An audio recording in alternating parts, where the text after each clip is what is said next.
Hello everyone and welcome back to my channel. If you're new here for the first time, welcome. My name is Angela and I find my paradise through reading. Today, as promised, look, I got tissue ready to go because I was like laughing so hard earlier. I'm gonna try to read a chapter from Let's Pretend This Never Happened by Jenny Lawson, okay? This is a mostly true memoir, that's what it says. And I had mentioned this book in my last video because I have just been having a great time with it and just laughing and laughing and laughing. And so I was like, let me read like one of these chapters. Hopefully I can get through it. I think it's going to be a lot of fun trying. But yeah, I wanted to mention, like, this is you know how they have like the little dedication in the beginning. Okay, this is her dedication. It says, I want to thank everyone who helped me create this book, except for that guy who yelled at me in Kmart when I was 8 because he thought I was being quote unquote too rowdy. You're an asshole, sir. So that's just like, I mean, seriously, that's kind of like the tone of this book. She's just all over the place and it's hilarious. So the chapter I'm going to read, I'm still trying to like wipe all my tears from crying earlier. Happy tears, I was laughing. Okay, so I'm going to read a chapter called, oh God, whew. It's called Draw Me a Fucking Dog. Okay, let's see. Disclaimer. My agent and editor don't love this chapter because it's about me doing drugs, in parentheses, poorly. And it doesn't really fit with the rest of the book. But I pointed out that druggies will totally relate to it, and non-druggies will feel smugly self-satisfied with their life choices when they read it. So I'm basically hitting all the demographics. But then they said that it's just too rambling and confusing to be a real chapter. They may have a point. This is why this chapter isn't a real chapter at all. It's a bonus story that you can skip so you can feel like you accomplished more today. Or you can underline parts and write notes to yourself in all the margins so people in the subway think you're either really smart for reading a textbook on the subway or just rich enough to use hardback books as Post-its. You aren't allowed to judge this chapter though, because it's not a real chapter. As a Post-it note, however, it is pretty fucking impressive. Special note to any teenage children I may one day have. Anyone who does drugs is a moron. Don't do drugs. They will kill you and make your boobies fall off. It happened to your Aunt Rebecca, and that's why you've never heard of her. But we keep her boobies in a box to remember her terrible lesson. And if I ever even smell pot on you, I will put them on you while you are sleeping, and you will wake up with a dead woman's boobies on your forehead. Now skip to the next chapter because I'm about to start writing about having sex with your father. Preface. There isn't really a preface. I just wanted to see how many paragraphs I could fit in before actually starting a chapter. Preface addendum. 4. The answer is 4. I was 18 the first time I did acid, and it was awesome and horrible. And also I was kind of an idiot because I'd managed to unintentionally wait until 1 week after I could legally be charged as an adult for drug possession. My friend Jim had been doing acid since he was 15, and I was captivated with his stories of LSD experimentation, including his recent drug-induced epiphany that the one thing that brought all of mankind together was our common possession of nipples. I mean, we all have them, right? He asked me feverishly. And what possible reason is there for men to possess these useless body parts unless it's an undeniable sign that men and women are all one in this giant cosmic soup that we call the universe? Men and women, we're all the same. It's all relative. He called his epiphany the theory of relativity until someone pointed out that that already existed. And so he grudgingly changed it to Jim's theory of relativity. At the moment, I thought it was brilliant, but at the time, I was also drunk. I was both terrified and fascinated by the idea that there was a whole world known only to acid users, and I was completely intrigued by the accompanying drug lingo that Jim so naturally bandied about. I longed to have a connection in the drug trade, and I felt that the only way I'd be able to use this phrase in good faith would be to sleep with a pharmacist or to meet someone who occasionally sold speed. The latter seemed easier and less likely to end with VD. And also, I didn't know any pharmacists. Jim once told me about the time he was waiting at his house for some friends to pick him up so they could drop acid together. He decided to get a head start and took 3 hits while his mom was watching TV in the other room. Unfortunately, his friends had also decided to take acid a little early and found themselves completely high and driving to Jim's house, which would have been extremely stupid and dangerous, except that they were actually sitting at the dining room table just thinking that they were in the car, so it was less dangerous and more just really stupid. And they stayed at that table for the next 4 hours because none of them were willing to get out of the car since no one knew where the brakes were. It was basically the longest car ride in the world that didn't actually involve a car. Meanwhile, Jim began doodling on a phone book in his bedroom, and he just finished drawing a little stick figure when the little stick figure dude came to life and said, "Dude, draw me a fucking dog." This is when Jim realized the drugs had kicked in, and when Jim's mom walked in a bit later and an enormous bald eagle flew past her and landed on his bed. Jim told me that the stick figure started screaming, but Jim ignored him because he was high, but not so high that he didn't realize that talking to a drawing on a phone book would probably look suspicious.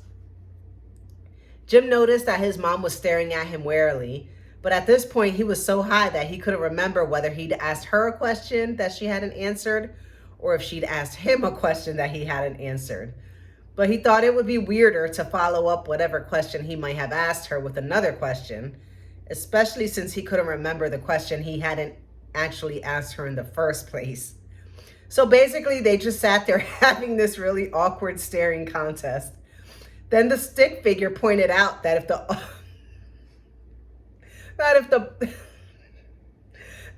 eagle oh my God. All right. The stick figure pointed out that if the eagle was not a hallucination, his mom would know he was on drugs. Because what kind of guy would be all, "Oh, it's perfectly normal to have this eagle here"?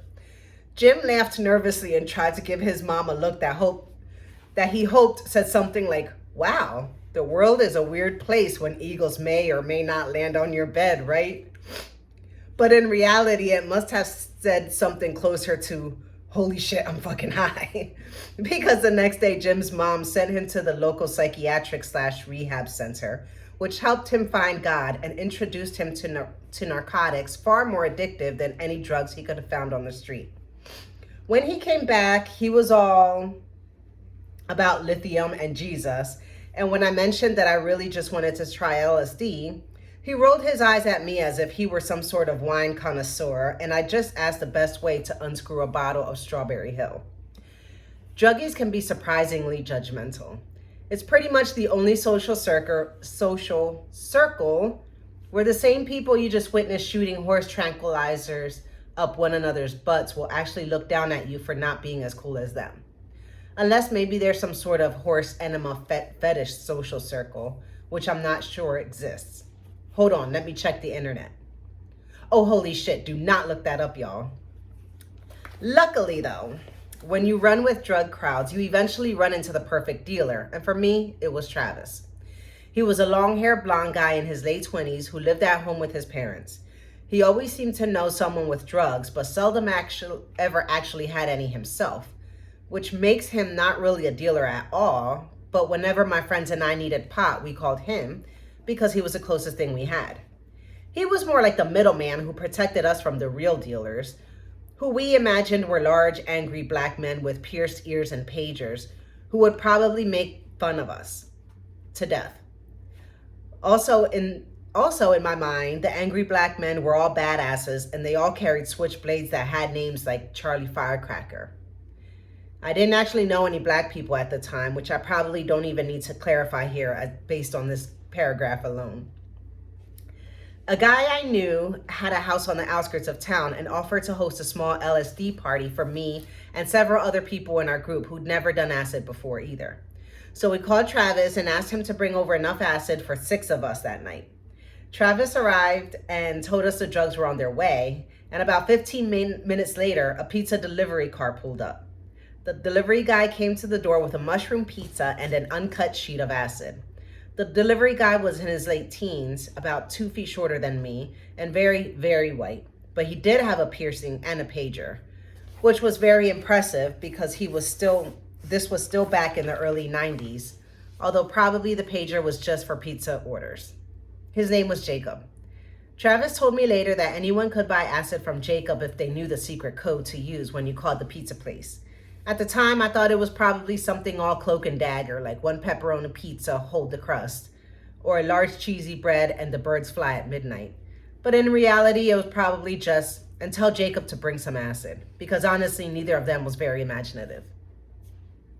Jacob sold Travis the acid for $4 a hit, and then Travis turned around and sold it to us for $5 a hit, which was awkward and also a poor profit margin. We each took a hit, and Travis said that for another $10, he'd stay and babysit us to make sure we didn't cut our own hands off. This wasn't something I was actually worried about at all until he mentioned it, but now that the thought was implanted in our heads, I became convinced that we would all cut our hands off as soon as he left, so I handed him a 10. Travis cautioned us that if we thought the house cats next door were sending us threatening messages, they probably weren't. And he warned us not to stare at the sun because we'd go blind, which might have been great advice if it hadn't been 10 o'clock at night. Ride the beast. Don't let the beast ride you, our wise sage advised us. Secretly, I was worried that the acid wouldn't affect me at all. I'd smoked pot before, but I'd never actually felt the full dizzying pleasure that High Times magazine promised. I developed all of the side effects with few of the benefits. While my friends sprawled out on papasan chairs, overwhelmed by the fact that nothing rhymes with orange, I ate an entire box of Nilla wafers and became paranoid that the neighbors were calling the cops.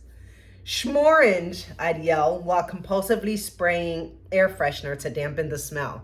Schmorange rhymes with orange. Now will someone please fucking help me push this refrigerator in front of the door? No one ever helped. My inability to get stoned was probably related to the fact that I was never able to hold the smoke in my lungs. A lot of people say that coughing when you're smoking pot gets you higher because it makes you suck in more smoke, but those people are liars. I'd take a drag and the acrid smoke would hit the back of my throat like a red hot poker, and I'd start hacking like an emphysemic coal miner who also had tuberculosis and, I don't know, bird flu. What's worse than tuberculosis? Whatever that is, I sounded like I had that. Also, I was constantly inhaling stray seeds into my windpipe, and none of my friends were sober enough to even pronounce Heimlich, so every hit was like playing Russian roulette. Each inhalation brought on several minutes of spastic coughing, where I'd spray everyone with what I'm sure were lacerated chunks of my lungs. I was pretty much the most unsexy drug user ever. All right there, Doc Holliday? Someone would ask. Coughing like that makes you higher, I lied, my voice sounding like I'd swallowed a gravel slushie. You're supposed to cough as hard as you can until you feel like you're going to throw up. I think I read that in Rolling Stone. And by then, everyone else was so high that it sounded plausible, and so they'd intentionally cough, and the whole car would be filled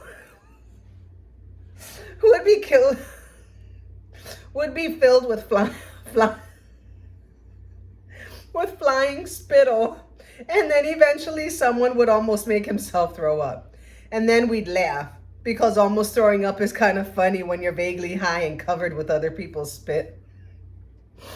Even though I seemed mostly immune to pot, I still never turned down a joint, since it gave my hands something to do in social situations. I was still painfully shy and would have rather co-starred in a Tijuana donkey show than to have to make small talk with semi-strangers. The beauty of marijuana is that it instantly brings people together. 2 minutes earlier, you're standing with strangers in awkward silence because you brought up dildos, and then someone whispers that the hostess's brother died in a dildo accident, and you feel terrible about bringing up such a sensitive issue, but also really curious because how does someone die from a dildo accident? unless maybe a box of them fell on his head. But you're afraid to ask because you already feel bad enough for bringing up the subject of dildos, which may have somehow killed a man. And you inwardly tell yourself that you shouldn't even be bringing up dildos at parties at all. But you know you won't listen because next time there's a lull in the conversation, you already know you're going to blurt out something about the girl you know whose brother died from a dildo accident. And then you'll remember that that girl is the girl you're actually talking to at the time. And then just when it gets so terribly uncomfortable that you consider stabbing someone in the knee just to distract everyone so you can run away, someone pulls out a baggie of pot and suddenly it's all cool. You're standing shoulder to shoulder watching the ceremonial rolling of the joint while people give rolling tips and reminisce about favored rolling papers and proffer treasured Zippos. No, proffer is not offer or prefer. It's a combination of them, and it's a real word that you can use in Scrabble. And now you can tell people that you're reading a totally redeeming educational book and not just one about dildos killing innocent men. You're welcome. Individuals who only minutes before might have disdainfully placed a protective layer of toilet paper over the hostess's toilet seat were now cheerily sucking on a joint moist with the saliva of a dozen strangers and detailing their botched circumcision as if we were all old war buddies. In the interest of truthiness, I should point out that there was one time I'd actually felt truly high. I'd smoked some Mexican weed with my friend Hannah, whom I'd been drawn to because we both had a penchant for wearing baby doll dresses, purposely torn stockings, and combat boots. We both had complete contempt for everyone else in the town who followed the herd mentality and was afraid to be unique and individualistic like us, the two goth chicks who were dressed exactly alike. When Hannah was a kid, she'd had this Betsy Wetsy doll that she carried around everywhere.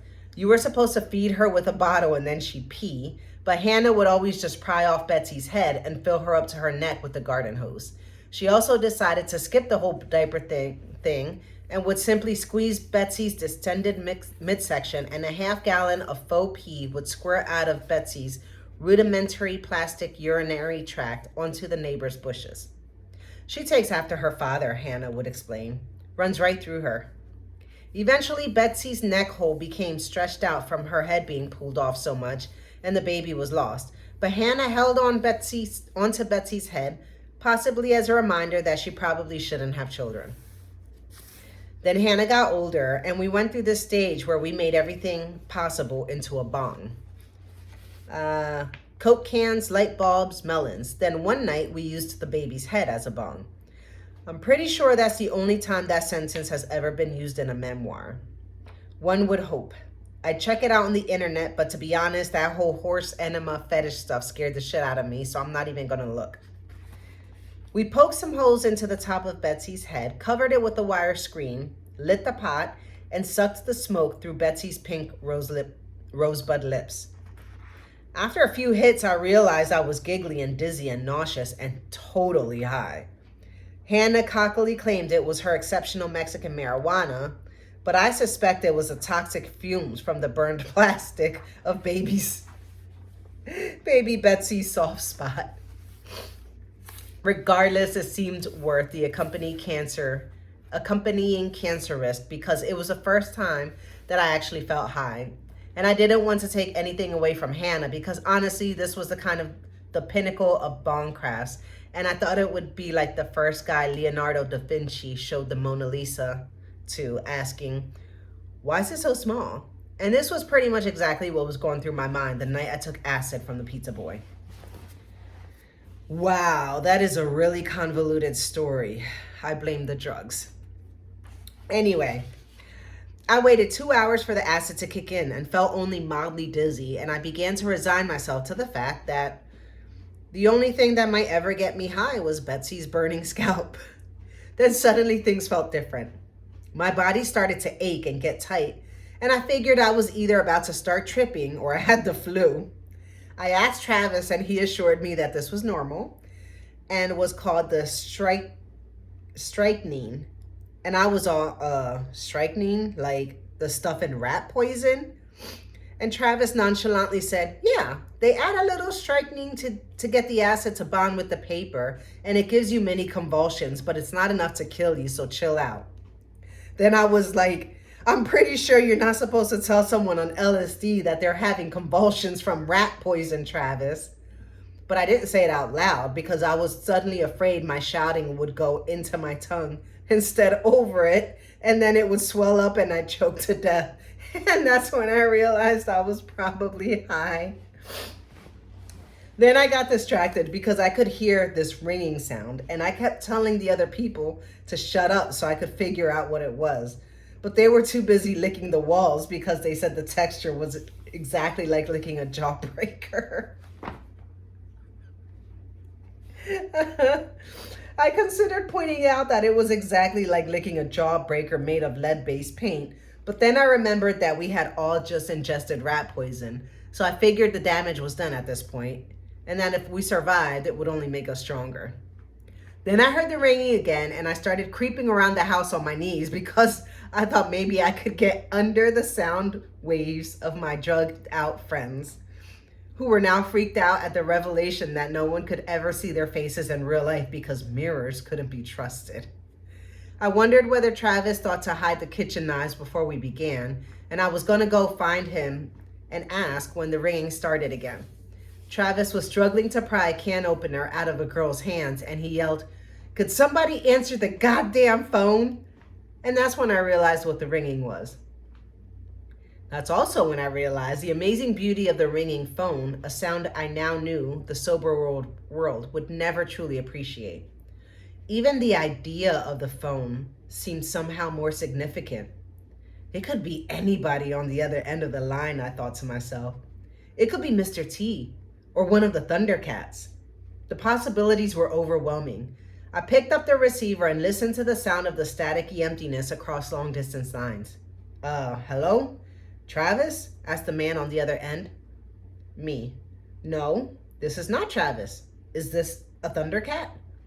Who? Asked the man who seemed really very annoyed. I think we both have the wrong number, I said, and I started to hang up, but then the not Thundercat started getting all shouty, but I couldn't really understand him, and I thought he was probably just angry at the sudden, disappointing realization that he would never be a Thundercat. Then I suddenly realized that it was entirely possible that I wasn't even talking to anyone at all, and that perhaps this was all a hallucination. Maybe I wasn't even on the phone. Maybe I was standing there talking to an apple or a gerbil. Then I realized that if it was a gerbil, it would probably soon burrow into my ear and eat my cochlea. So I dropped it on the ground and walked away, and Travis was all, "Who was on the phone?" And I was like, it was not a Thundercat. It might have been a gerbil.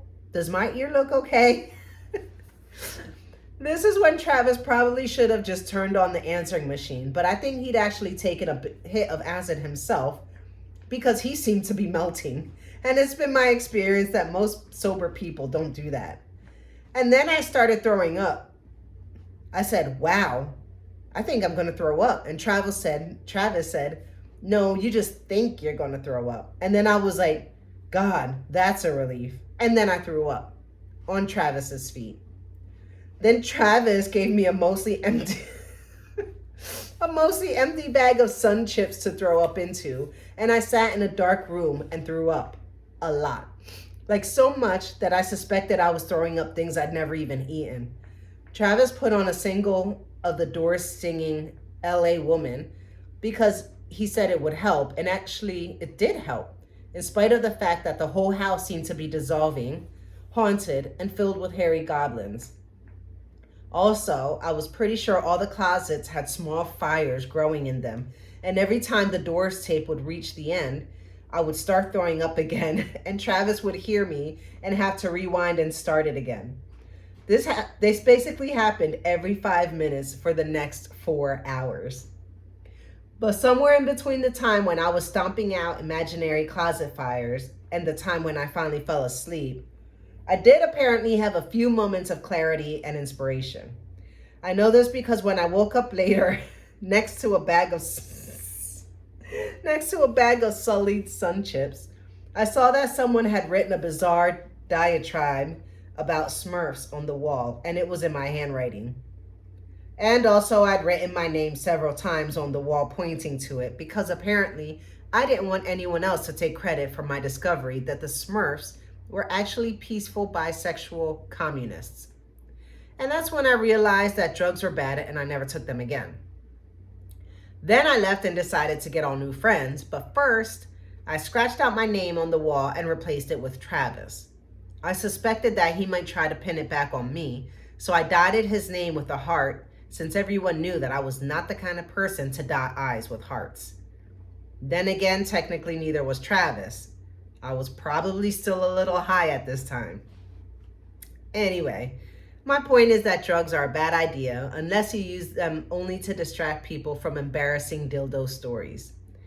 And also, that aside from all the vomiting and paranoia and embarrassing myself, it was actually kind of cool in retrospect, although really not at all at the time, much like life. Also, you wish Lionel the Thundercat would call you, but instead you spend a lot of time unnecessarily worrying about gerbils getting stuck inside of you, which also is kind of another metaphor for life, a really, really bad one. So, hopefully you understood most of that. Like, this is that's a taste of like how this book is. It's just kind of like a rambling kind of stream of consciousness and just telling stories of when she was growing up, childhood, teens, adult, and this is fun. It's really funny. And it's coming at a good time, I think. I just feel like these last couple weeks with the lack of rain, this heat wave is just miserable. I'm just so miserable, and everyone's miserable, and my garden is miserable, and it's terrible. It's terrible. So at least I have this that's bringing me smiles and making me laugh, and I'm having a good time with it. So thank God for that. Like I don't even have my hair just all pulled up. I'm so freaking hot. I have central air, so it's not, hot in here, but I just feel like the idea, like knowing that it's like 100 degrees outside just makes me like hot. I don't know. Anyways, that's all I had for you today. Thank you for listening to me read a chapter of Let's Pretend This Never Happened by Jenny Lawson. So yeah, I totally recommend this. Pick it up if you want a good laugh and a nice, easy read. So happy reading, y'all, and I'll talk to you soon. Bye.